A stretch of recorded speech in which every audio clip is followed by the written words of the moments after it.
Hi everybody, welcome back.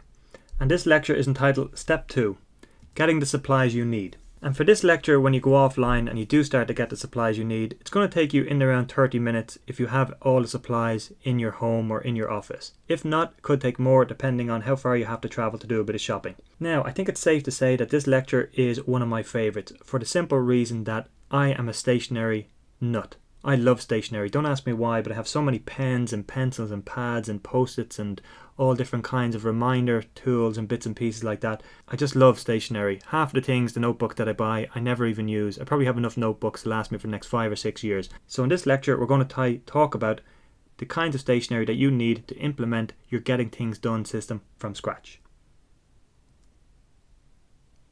So here we are now, and here is a list of the basic supplies that you're going to need.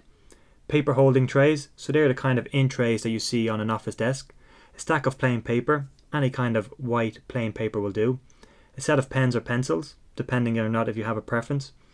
Sticky notes, paper clips, binder clips, a stapler and spare staples. One of the things that you're going to use most often in this course and offline when you're implementing your Getting Things Done system is your stapler. Scotch tape, or for anybody in the UK and Ireland, sellotape. Rubber bands, an automatic labeler, files and folders, a calendar, a trash basket or a bin, and a shredder. Now a shredder is very optional. I don't have a shredder, and what I do is I just tear up very important documents into very, very small pieces. And just go back to item number 10 here, an automatic labeler. In his book Getting Things Done, David Allen says that the labeler is one of the most important pieces of equipment that you can have, and I have to say he's right, because it really will save you some time. It's great for just whipping off a quick label to go in a file, to go in a folder, to go on a binder. Whatever it might be, a labeler is a very handy tool. You may not think you need it, but you do. If you check out the resources section of this lecture, I have a link to the kind of labeler that I have. It's totally up to you whether you want to buy it or not. And next up we have your in collection tools. And this is all about getting the tools you need to serve as your version of in, or it could be several different versions of in depending on where you are and your circumstances at the time. You have physical in trays, which can be plastic, wood, leather, wire, anything like that for collecting paper-based materials and anything else physical that needs processing. I got mine in IKEA, they were pretty cheap.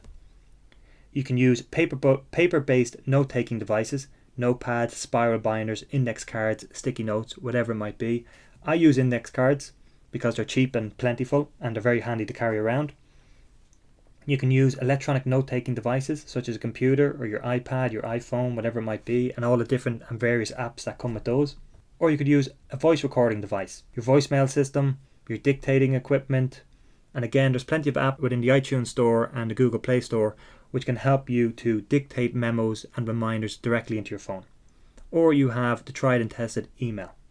So that's step 2 of how to implement the GTD system offline, entitled Getting the Supplies You Need. So what I would recommend you do now is go offline, pull back up the basic supplies list and see what you do when you don't have and what you may need to go to the shop for.